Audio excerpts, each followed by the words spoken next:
the fear of resumption of school fees week is the beginning of wisdom. Like you call one parent, or especially fathers, and then even when you say hi, the next day they say, oh please, it's school fees week. Okay, so now what is it that school heads or school proprietors do, or how much do they charge them that it makes, like, whenever you hear school fees week, like it begins to ring a bell in your ear? Can I? Now I've been put on the spot. The truth about it is, like, people will part with their money when they're getting value. So regardless of the cost, we all know how sometimes we put money together to get a luxury item. You want it, and you will do everything you need. Likewise, children, they're critical, they're important. Depending on the school your child goes to. I believe, and I'm happy that you mentioned fathers, I believe that parents should get involved. Ask questions. Are you sure this school is meeting the needs? Because, see, the value you ascribe to something is a function of what you can get from it. People will, and you see that panic, that school fee is a knee-jerk reaction. Money.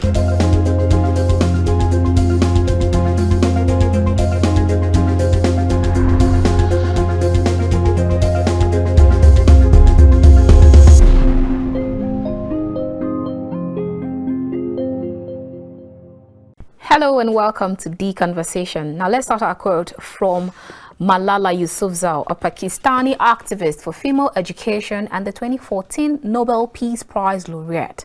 She once said, "Let us remember, one book, one pen, one child, and one teacher can change the world." I agree. Our next quote is from Nelson Mandela, South African anti-apartheid activist who served as the first president of South Africa from 1994 to 1999. He was the country's first black head of state and the first elected in a fully representative democratic election. He once said, "Education is the most powerful weapon which you can use to change the world." Absolutely spot on. Now let's see how all of this could relate to what we'll be discussing today. Very warm greetings and welcome to The Conversation. We're reaching you from Kaftan's television studio here in the nation's capital, Abuja. Of course, I am Annabel Oji. Now, primary and secondary schools in the Federal Capital Territory are set for resumption following intensive clearing operations by the military on criminal hideouts. Kaftan TV reports that the schools were hurriedly closed by the FCT administration towards the end of the last session due to series of attacks on the FCT communities by bandits. The schools were closed on July 27 as against July 30th in the 2021-2022 calendar. Announcing the closure of the schools, the FCT Education Secretariat directed school management to end school activities and asked the parents to pick up their words immediately. Some of the schools hurriedly finished their third term examinations by asking students to write exams at night to meet the deadline. So, the official opening date for the third term 2022-2023 academic activities for both boarding and day students in public and private elementary and secondary schools has been set that's on Monday, September 12th, 2022. The FCT Minister, Malam Mohammed Musa Bello, who gave the instructions during a stakeholders conference in Abuja, also said that all boarding schools would resume one day earlier, that's on Sunday, 11th September 2022. And it was learned that the school resumption came with mixed feelings of both excitement and anxiety by parents and children.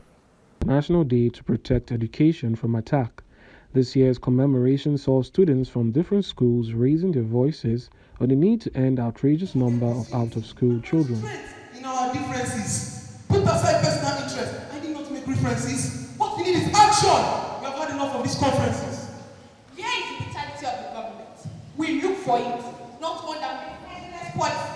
And afterwards, whosoever chooses to disrupt our peace. Speaking at the commemoration of the 2022 International Day to Protect Education from Attack celebration today in Abuja, the Minister of Education, Adamu, said plans are underway for the launch and dissemination of the developed Safe School Declaration document to the grassroots. Fortunately, all over the world, education has been under threat. The incessant attacks on the country's education system that we see in forms of kidnapping, abduction, banditry, increased insurgents, and general insecurity, as has been mentioned, has led to increasing the number of out-of-school children in the country. And we know the higher the number of out-of-school children you have, the more liable you are to have more insecurity in your country. Our guest on the show today is the beautiful Mrs. Oluwatosin Oladipo. She is the head of schools at Safehands School, and we'll be talking about school resumption. You're welcome to the show. Thank you for having me. Great. All right, now let's start. I'm going to start by asking you a personal question, so that we start with that way we can break the ice. Now, for you, why education? Why teaching? Why not become a doctor, a broadcast journalist, or something? Because I've heard a lot of parents say, I can't wait for school to resume so I can just bundle my child or my children back to school or back to their teachers. Because according to them, they say, I can't deal. So how come you can deal and decide to go into teaching? That's an interesting question. I actually didn't start off as a teacher.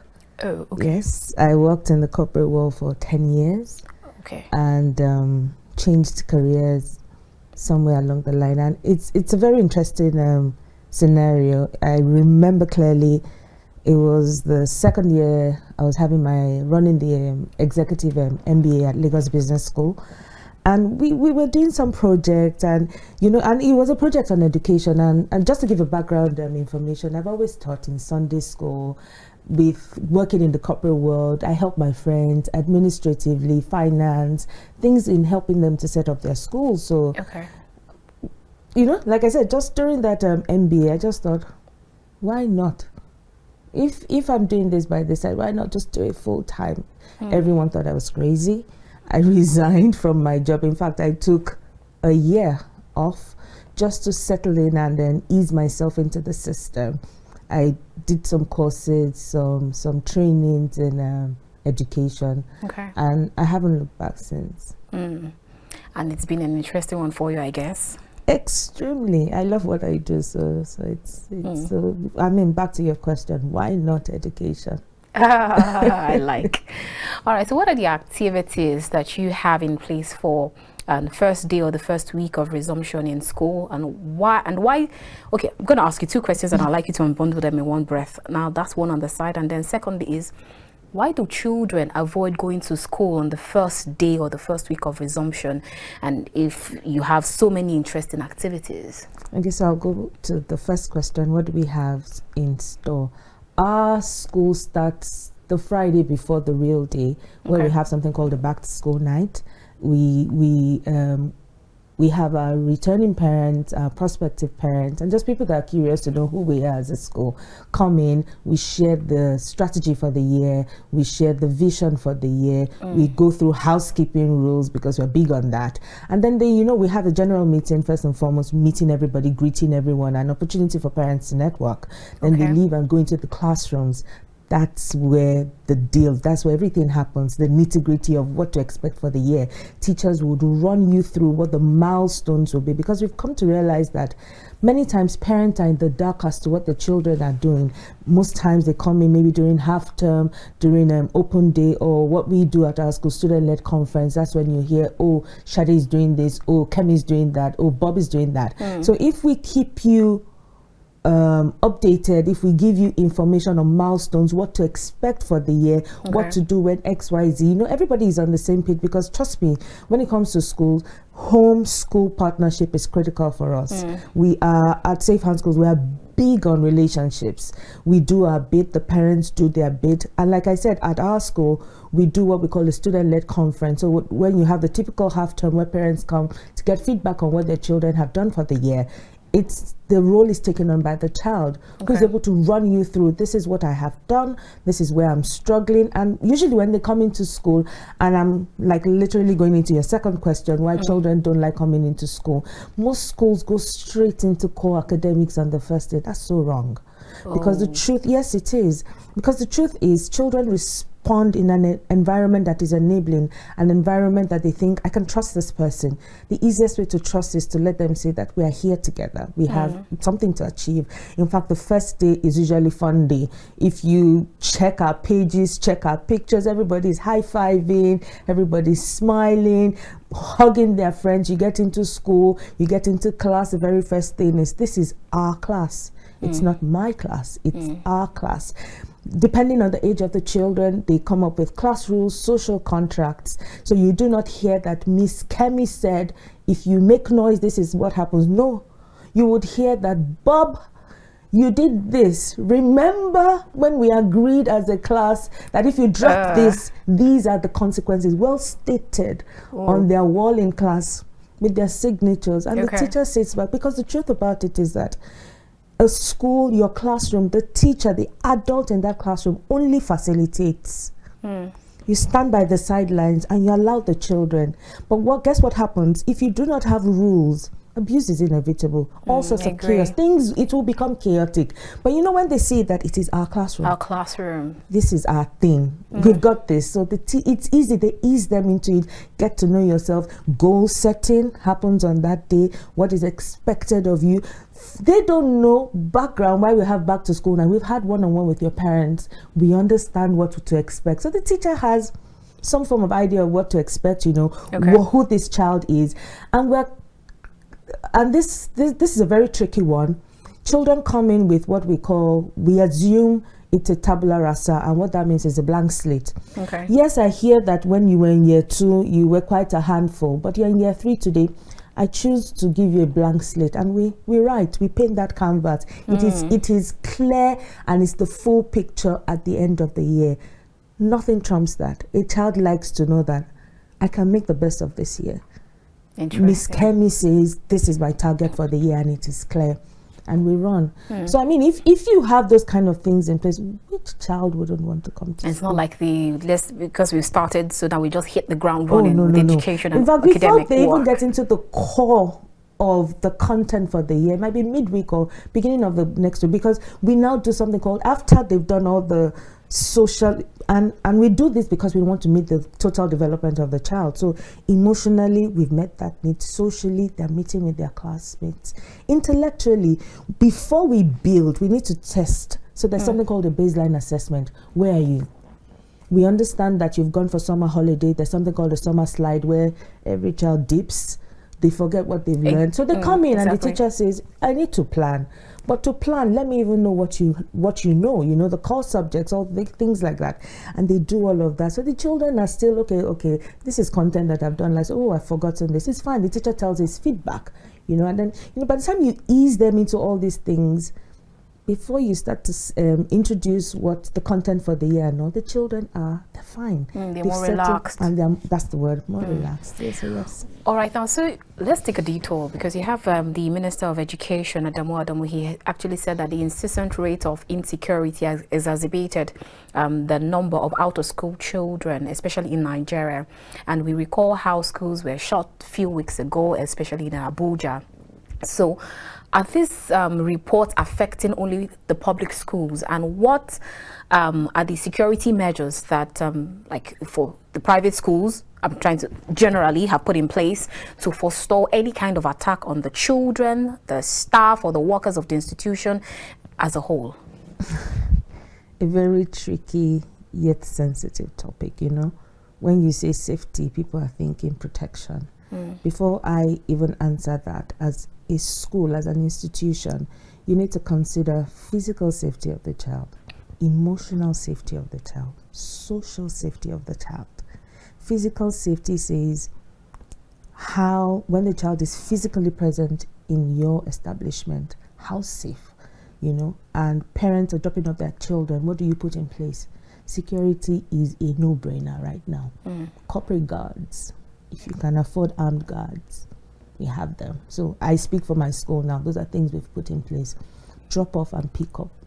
We do not joke with those things. If you do not present to me a pickup card, even if I know that you are the mom, and you don't have, no, I won't release that child. Oh, really? No. So for all parents? All parents. And if you cannot peak and somebody is coming to do that in your place, please ensure the person gets, and we have things in place for them. So if a nanny is coming, grandma is coming, pick up slips.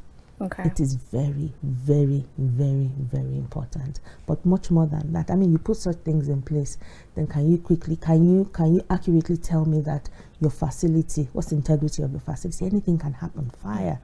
Because yes, he's saying safety, but safety in all areas, you know, regular fire drills are things we put in place for the children. They know what to expect. If you hear the bell, where do you go? The muster point.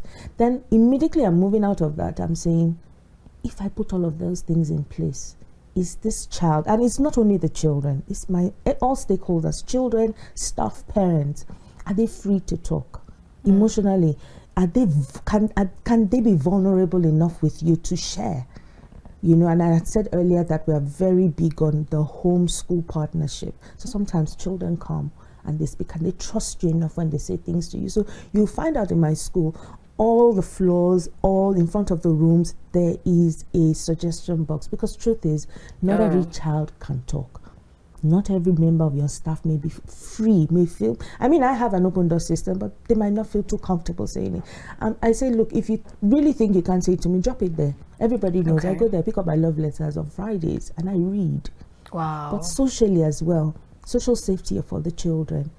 What kind of anti-bullying policies do we have in place? I have a zero tolerance for it. They know. Now that's another one. It's zero tolerance. Our school is inclusive, so you have children with special education needs and disability. Children that belong to the special education needs and disability unit. So you can't bat your eyelids. You can't. You know how that non-verbal communication, how you just look, oh, somebody is coming. No, you can't do that. It's inclusive. They're in your classroom. They are part of this system. Great. So those things are just in place. But yes, it's critical for schools at this point to put measures in place. You know the kind of families you have in your school. You know what matters to them the most. So yes, we're putting things in place. But I'm also asking them, what do you want to see? Okay. You know, when we ask questions, I'm one-on-one with parents, I'm discussing, they're asking. When they raise concerns, I'm quick to address it, because I know how towards the end of last session was for everybody. There was a lot of panic. There was a lot of, it was really scary. So because, I mean, you can have all of this security in place and stuff can still happen. I agree. All right, now, so there is this popular saying that the fear of resumption of school fees week is the beginning of wisdom. Like, you call one parent, or especially fathers, and then even when you say hi, the next day they say, oh, please, it's school fees week. Okay, so now, what is it that school heads or school proprietors do, or how much do they charge them that it makes, like, whenever you hear school fees week, like, it begins to ring a bell in your ear? Can I? Now I've been put on the spot. The truth about it is, like, people will part with their money when they're getting value. So regardless of the cost, we all know how sometimes we put money together to get a luxury item. You want it, and you will do everything you need. Likewise, children, they're critical, they're important. Depending on the school your child goes to. I believe, and I'm happy that you mentioned fathers, I believe that parents should get involved. Ask questions. Are you sure this school is meeting the needs? Because, see, the value you ascribe to something is a function of what you can get from it. People will, and you see that panic, that school fee is a knee-jerk reaction. Money. And so sometimes it's just for you to sit back and say, I will pay, I will part with X amount, because I know I get value from that. Okay. So if as a school head, I'm unable to convince you as to why you should bring your child, then there's a problem. So at what point do you do this convincing? So I mean, I do that when new parents are coming. When people come in for inquiries, you sit down with me. Yes, they see the team, but then they sit down because they say, why Safehands? And my response is, why not? These are the things we put in place. When you pay this is actually what you're paying for. Your ability to be very upfront, open, share. I mean, you look at companies, they're able to say, our services include. And then people can sit back and say, I mean, there's some things that they're not negotiable, regardless of how much it is. I mean, look at diesel and things. You still have to buy it. What will just happen to you is that you just cut back on your costs and expenses. So ability for someone to think to themselves, can I really, is this cost, is it commensurate to the value that I'm getting? Okay. If it is, why not? Sometimes as parents, I'm a parent, I have my children in school as well. If I mean, and this thing is affecting everybody except we're lying, is to put things in place to say, this is something that I am not going to negotiate. This is something that I'm not going to compromise. My children must go to school.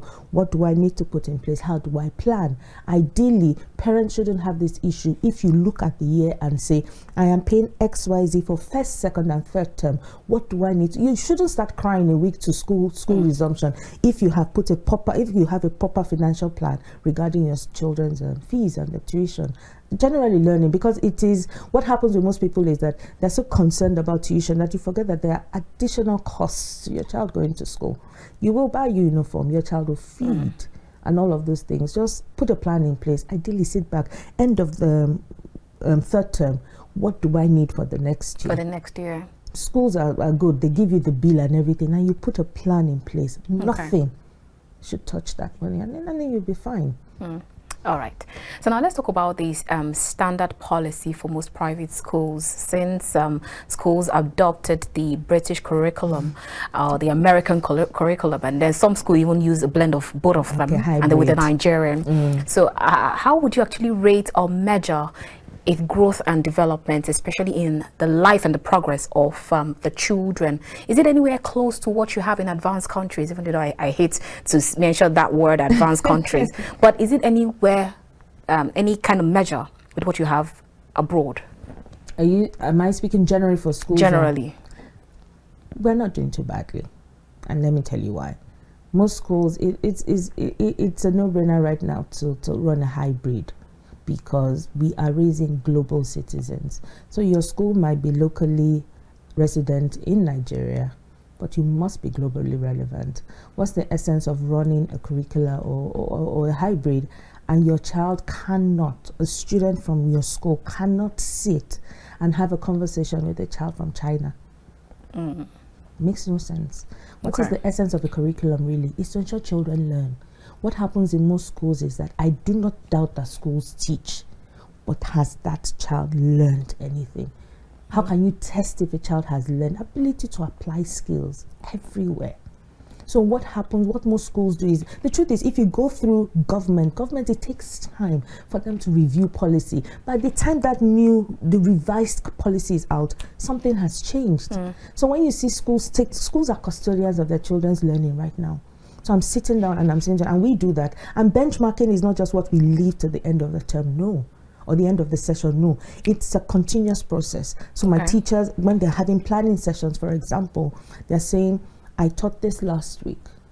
What could I have done better? It's literally on the go. What could I have done better? And you put it there and it's working. So it's a working document you have for yourself for the entire year. And then you sit, it's easier because you have a broad outlook as to what I've done for the year by the end of the academic session. So back to that question now, look at children. With this, and I hate to use that word, the jackpot is happening, people leaving, they can fit in. How are they able to fit into those schools if we're not doing something right? Look at people writing international exams. By the time they want to go into college, they're doing the IGCSEs and all. They're getting perfect scores. We're doing something right. Our teachers are getting it right. As long as you do not stay in a silo, as long as you're asking yourself what's happening, why is Finland topping that chart? What is happening? I mean, I like in our school now, I'm intrigued when I look at Asia. They get something right there. The children, you don't want to go into graduate school with somebody from India or somebody from Korea. No, they will top the class, but what are they doing right? So I sit back. I don't like everything about it, but we recently adopted something in our school for year 6. It's called is adopted behind the theory of the cram schools in Korea. I think they do about 8.5 or 9 hours in school every day.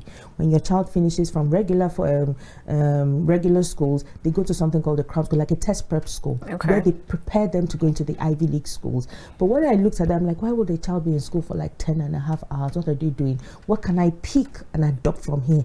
they get this thing right. The children, there's an element of you learning the core curriculum of the school. There's an element of you learning how to prepare for entrance exams. They're two different things. Okay. So, you know, when you put those things in place, ensuring that you're benchmarking internationally, ensuring that you're looking at best practices around the world, we're not doing too badly. Honestly, we're not doing too bad. Even for schools that run core Nigerian curriculum, trust me, we're not doing badly. Okay, so are we still making use of that 6634? No, it's 934 now. Oh, so yes, okay. you go. If you read, they do say to you that there's a 1 year pre-primary. Okay, yeah. Right. Then you go straight into basic, which Okay. is your year 1 or primary 1 to 6. You do not terminate there. You go straight into GS1, GS2, GS3. At the end of that 9 years, Then you have your tertiary institution. then you no, that is actually the end of GS3. Then you move, yes, so 9 goes straight from primary 1, Ooh. primary 6, GS1, GS2, GS3. Then you have your SS1, SS2, SS3, and the 4 years. Oh, really? Interesting. So it's 934. Oh, interesting. It is All right, now 934. let's talk about COVID or post-COVID-19. How are you able to rise up to the norm, the new norm now, with all of the disruptions caused by COVID-19 and pandemic, and then a lot of people had to change from the norm to the new norm with regards to digital or virtual or e-learning? Now, so how much have your institution, let's take your institution for example, how much have you been able to help the pupils, the parents, guardians, to help them step up or embrace this new transition and improve on them, especially for the children in the elementary stage? Because we know that a lot of people, I find it very difficult. They have different learning processes. So how have you been able to grapple with the challenges? That's one on the side. I'm trying to like ask like different questions, but I know that you can help us unbundle them in one breath. So how have you been able to grapple with all of the challenges with regards to technology, with regards to data issues and the epileptic power supply in Nigeria and all? And then even with these children who are not tech savvy, having to patiently deal with the pace at which the individual child can learn.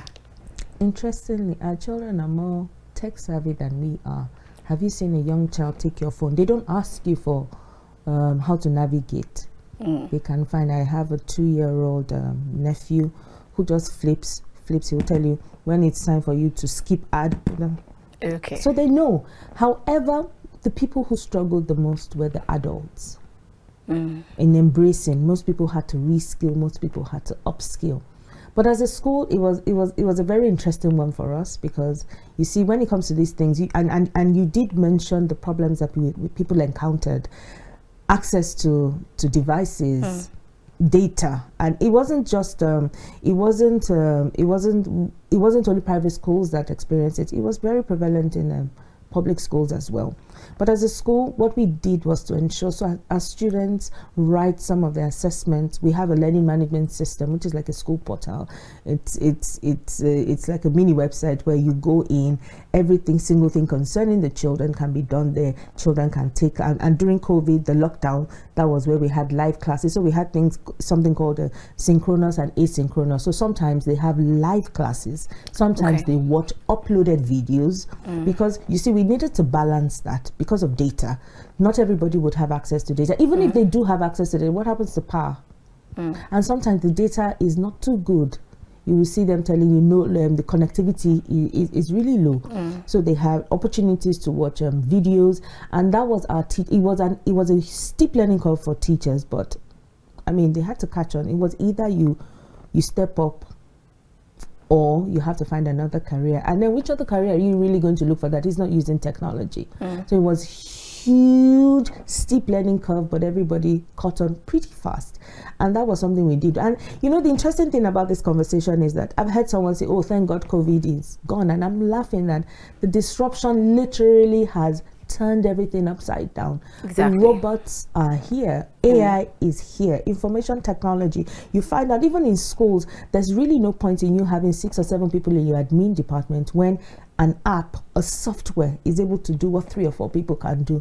So what is happening with everybody, and what I keep saying to everyone is, you need to collaborate with technology. Okay. Because the truth about it is that technology can do a lot of things, but it really doesn't have emotions. So for some time, you will still have teachers in the classrooms because a teacher can tell if Shade isn't feeling too well. A robot might not be able to say that. So how can you now do that? But then you still have to have smart boards, interactive boards in your classrooms, bringing technology into the place. You can't sit down and say you do not know how to do it, how to use it. So embracing it, collaborating with technology is the way to go right now, you know. Okay. All right, great. Even as our time is fast spent, now let's talk about performance management, which we know that is not the same thing as evaluation or evaluation rather. So now we know that performance management goes way beyond evaluation or appraisal, either end of year or end of session appraisal and all. So kindly tell us how, or share with us the mechanisms that you use or you put in place with regards to performance management. What process do you use that works for you, both for the staff and for the children? So for us as a school, we do not wait till the end of the term. Okay. Performance management, managing the performance of anyone in our school, be you students or staff, is continuous. We literally have weekly assessments. We have assessments of learning, assessments for learning. There's an assessment that goes on as the teacher is teaching.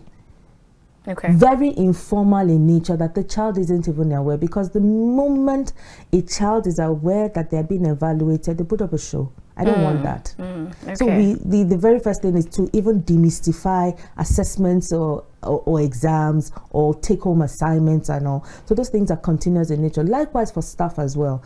You know to stop your boss, to know to stop your line manager. How am I doing? What can I do? How can I improve? We ensure that our environment is enabling enough that they can ask, that we can get feedback. Okay. Once I know, you can speak with me, I can speak with you, I can stop. I can come into your classroom. Your line manager may be in your classroom, not to disturb, but just to see. I'm not going to stop you when you're teaching, because that is very disruptive. But immediately after that, what did you think about that? We can do this, you know, just regular, because the truth about it is very dangerous to wait till midterm or end of term. Things can go wrong. Once you're doing it continuously, weekly, we even have something for our students called, it's a support program, some form of intervention. Because the truth is, children are learning different skills on a weekly basis, sometimes on a daily basis. So the teacher knows to be very observant. When you're teaching, there's a particular skill I don't think this child has caught on yet.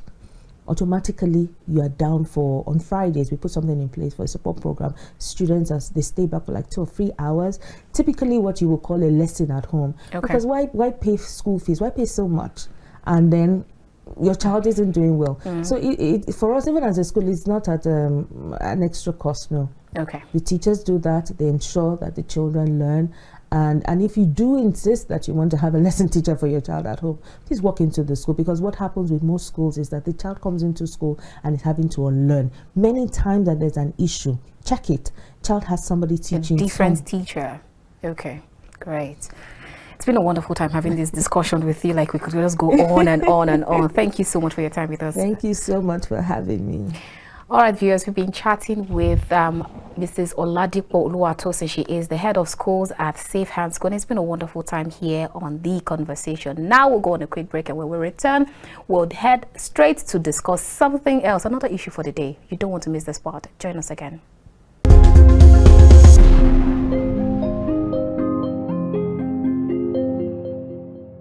Should it be syrup? Okay. Should it be injection?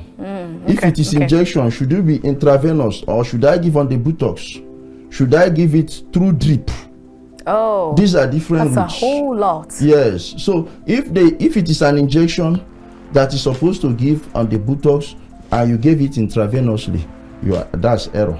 It could lead to harm. Okay. If it is still an injection, that is supposed to be given through the vein, but you are supposed to put it inside a drip and infuse the patient, and you now decide to put the syringe in the vein and apply it there and administer it directly, it could lead to error. So you talk about frequency, timing.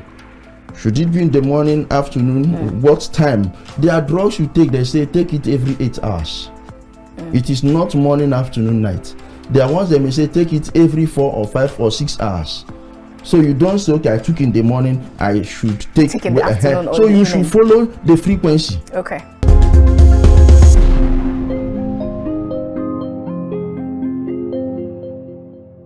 Welcome back. If you just joined us, this is The Conversation. We are reaching you from Captain's Television Studio here in the nation's capital, Abuja. Now let's take on the next topic for today. But we'll start by taking a quote. And this one is from Thomas Fuller. He was an enslaved African renowned for his mathematical abilities. He once said, "Health is not valued till sickness comes." I agree with this one.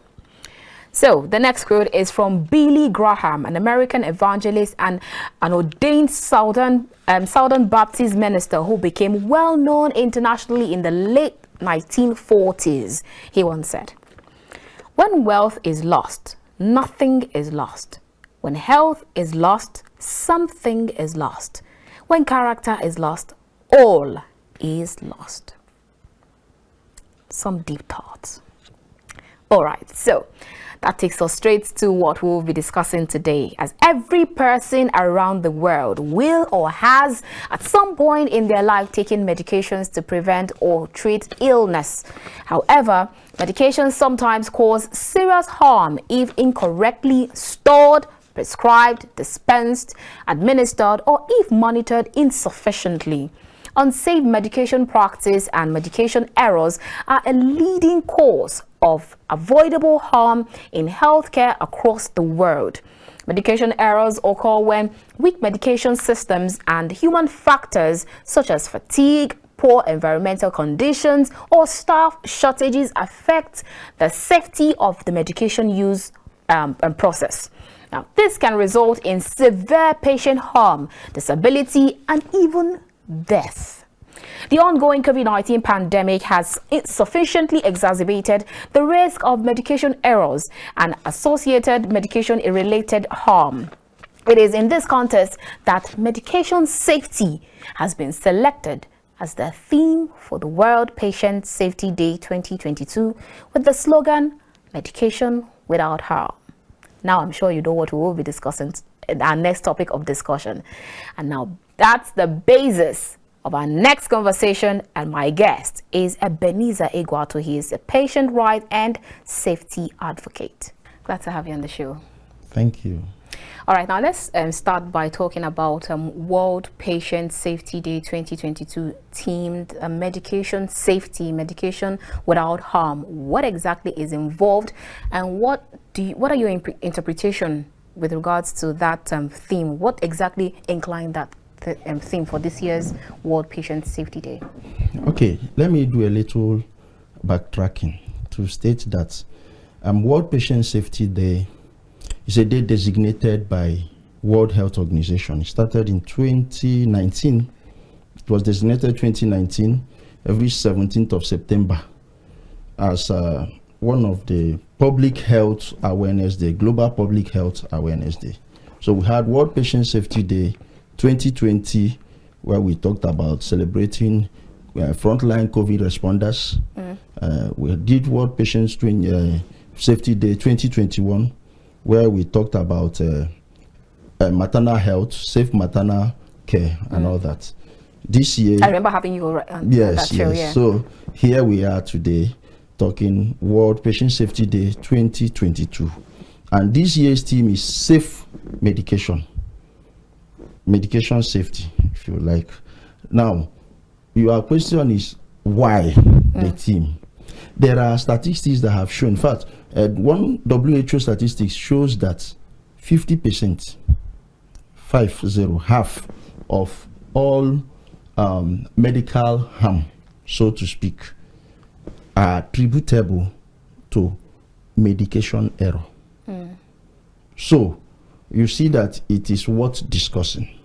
There have been issues of medication error leading to harm. You have seen children that are paralyzed by one leg as a result of one injection, wrong injection.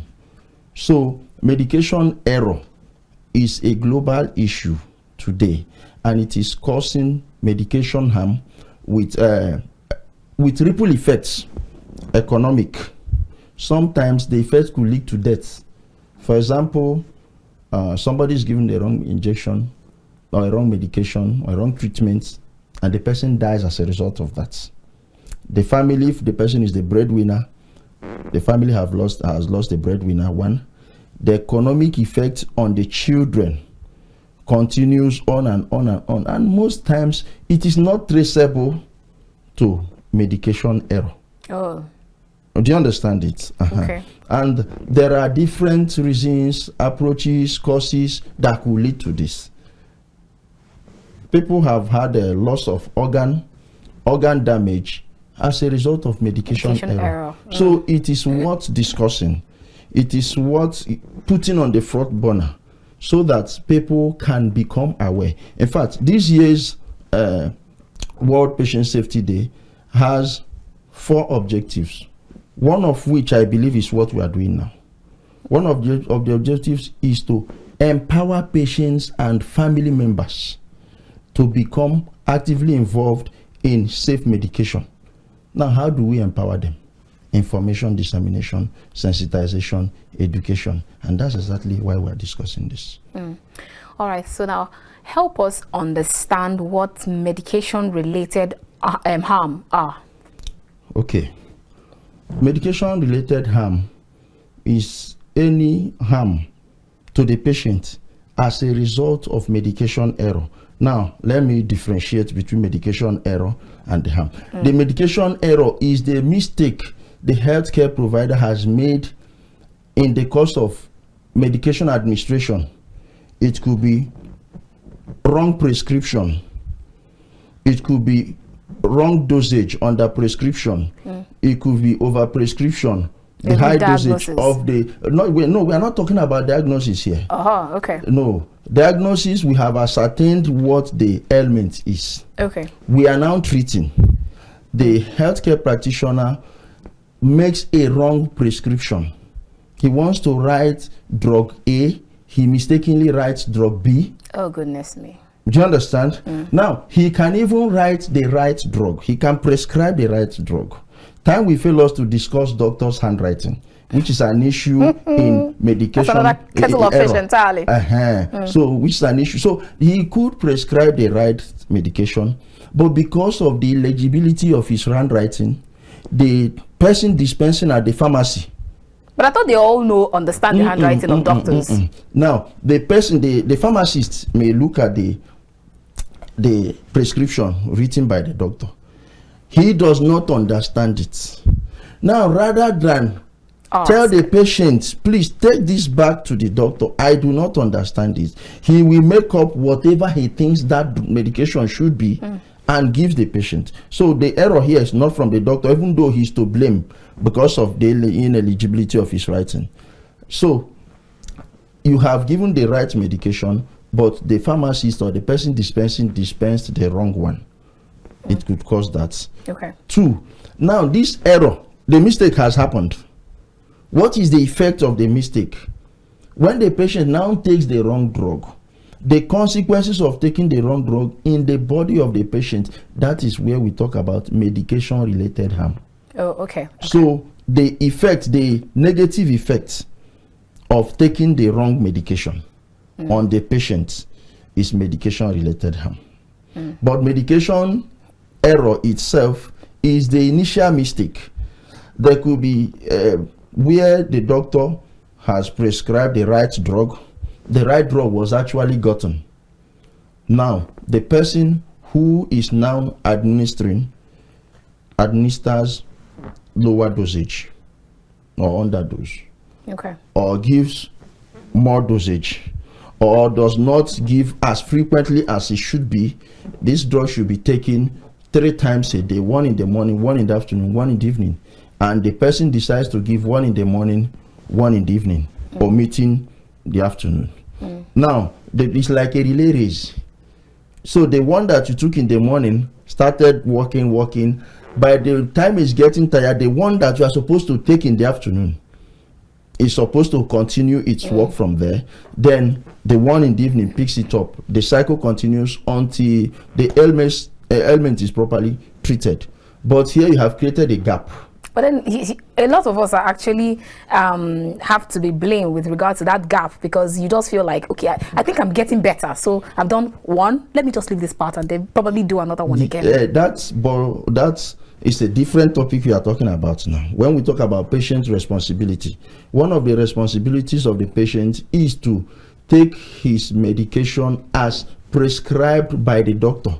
Okay. Completely. So it's not you took day 1, day 2, I hear day you 3. had to stretch completely. Yes, you took day 1, day 2, day 3. You felt you are getting better, then you saw no need to take it again. Whereas the prescription is 7 days. So whether you are feeling, you are supposed to take the whole medication the way religiously, the way it is prescribed for you by your doctor. All right. But oftentimes we don't do that. Like I said, a lot of us have to be blamed with this part. And then you talked about the doctor's handwriting. Sometimes we used to think that it's part of their training to have that that kind of handwriting. I sincerely doubt. But how come when they write their bill, you see it? That's another one. How come when in fact, some hospitals, they will type the bill. Well, why don't you also type the medication if there could be issue? Then another issue with prescription on doctors' writing is some in Nigeria here, some of our medications, they use abbreviations. Yes, that's a contributory factor to medication error. Now, if the pharmacist or the person to dispense is not well attuned to understand that particular abbreviation, there's an issue. There are drugs that have similar names or similar spellings but different. So a lot of I wouldn't call it complication, the delicateness that requires one to pay serious attention. Are they done deliberately? No. I don't want to believe that any doctor will deliberately prescribe wrong medication. That is unprofessional. I also do not want to believe that a pharmacist will deliberately, a professional, a trained pharmacist will deliberately dispense a wrong medication. No. It is a mistake. That's why we call it error. He didn't intend to, but this is what happens. Then there are some medications that have generic names. So a lot of, except if we now have people who are not really professionally trained pharmacists, but this patent medicine people who just dispense, or maybe they quest to make money. You know, there's this advert that says if it's not a particular product, it is not that product. Exactly. I wouldn't want to call names. So you now have, you could go to hospital and say, yes, we don't have this, but this can serve that purpose. He wants to sell. And then they even tell you that it's the same thing. They do the same thing, but it's just this one has name. This one is selling name, and the other one is selling products. That is where the error comes in. Okay. This is one of the places the error comes in. In fact, there are actually some rules or rights for drug administration, which if nurses now, who mostly in hospitals are the ones who administer. Prescription is one thing done by the doctor, but administration is the nurse that does it and supervises it. Okay. So if the nurse is doing that, she has to ascertain, is this the right drug I'm supposed to give? One, is the person I'm giving it the right patient? Two, the routes I am giving this drug, am I giving it through the right route? Is the drug meant to be swallowed? Should it be, okay, let's say, should it be syrup? Okay. Should it be injection? If it is injection, should it be intravenous, or should I give on the buttocks? Should I give it through drip? Oh, these are different that's routes. A whole lot. Yes. So if it is an injection that is supposed to give on the buttocks and you gave it intravenously, that's error. It could lead to harm. Okay. If it is still an injection, that is supposed to be given through the vein, but you are supposed to put it inside a drip and infuse the patient, and you now decide to put the syringe in the vein and apply it there and administer it directly, it could lead to error. So when we are talking about routes, you need to get this proper. You now talk about the dosage. it should be the right dose. It shouldn't be overdose. It shouldn't be underdose. We are talking about where you have the right medicine, the right medication to give. Now, you talk about frequency, timing. Should it be in the morning, afternoon, what time? There are drugs you take, they say take it every 8 hours. It is not morning, afternoon, night. There are ones they may say take it every 4 or 5 or 6 hours. So you don't say, okay, I took in the morning, I should take in the afternoon or so the you evening. should follow the frequency. Okay. Then, for the person that has administered, what about documentation?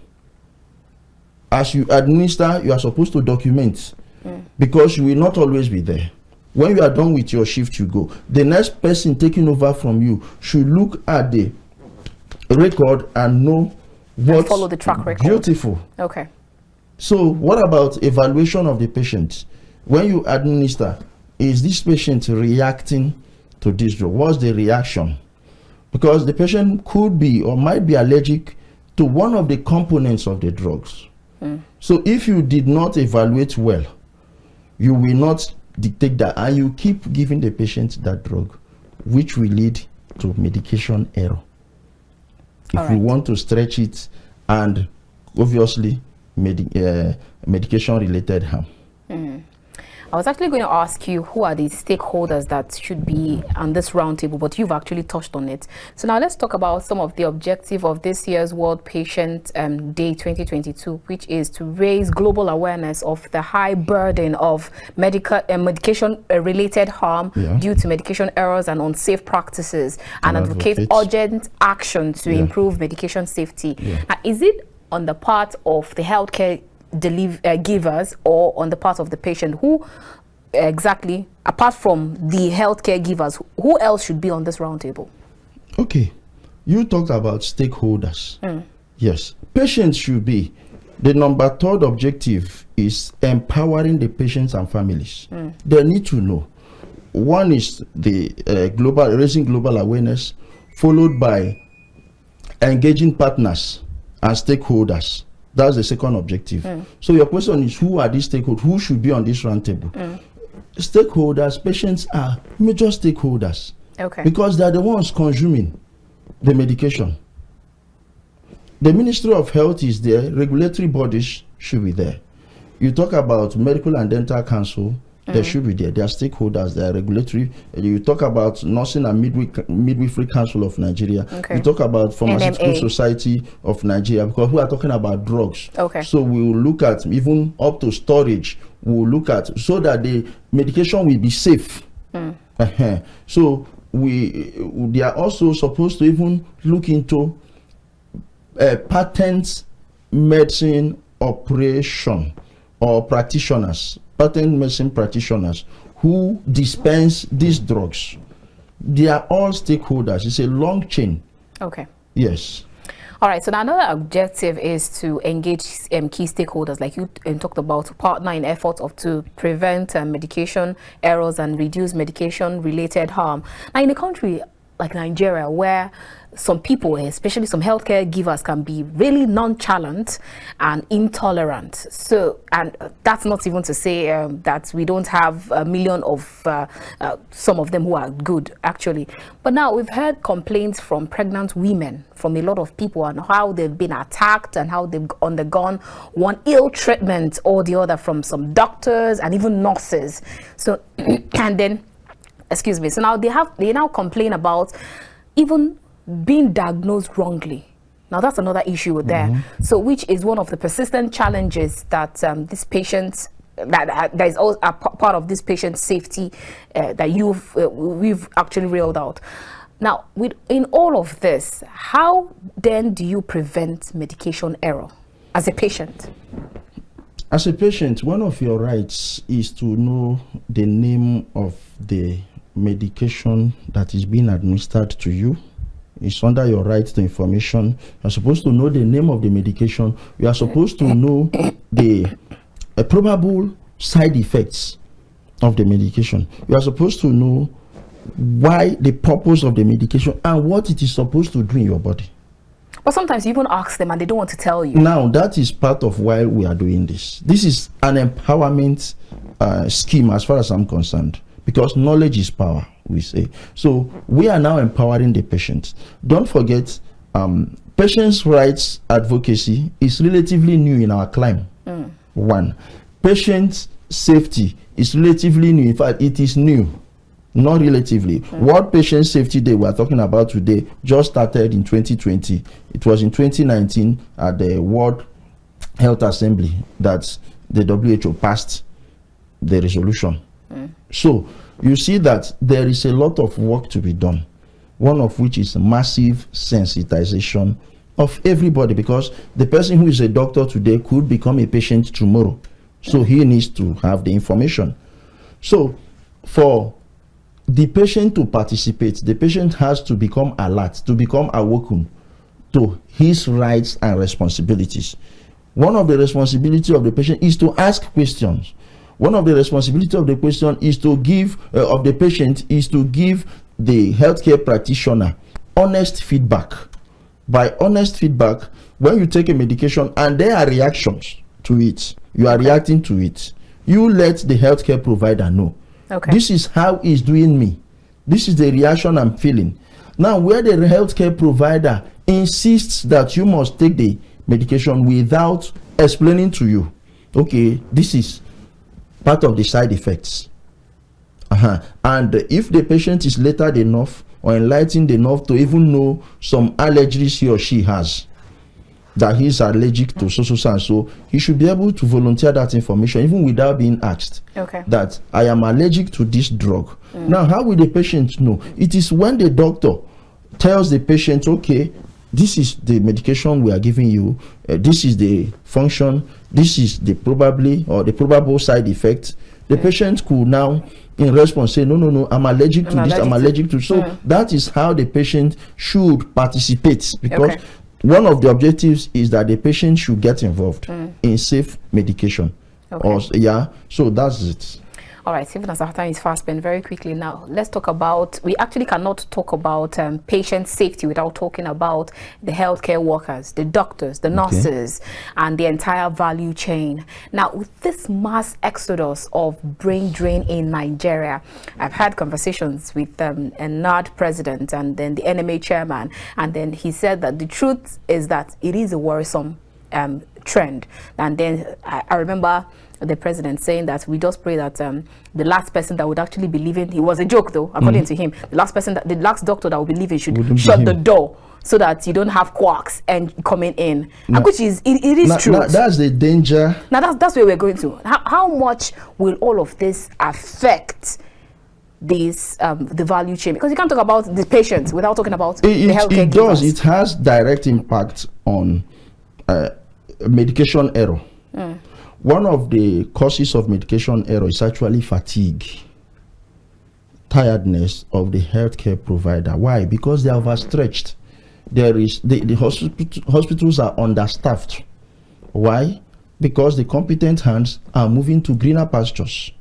Do you understand it? So because hospitals are understaffed, the few workers that are available, the few healthcare providers that are available are now overstretched. You see doctors working 2-3 different hospitals. Why? There is a gap, there is shortage of competent hands in that particular area of healthcare delivery. So the doctor does this, goes to render service in hospital A, rushes to hospital B to do the same thing, rushes to hospital C to, if and he has receiving call from a patient.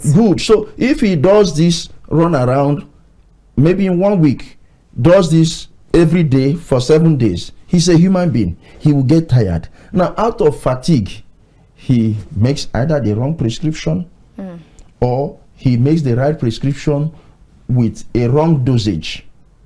You see the impact. So it is not far-fetched. It is direct.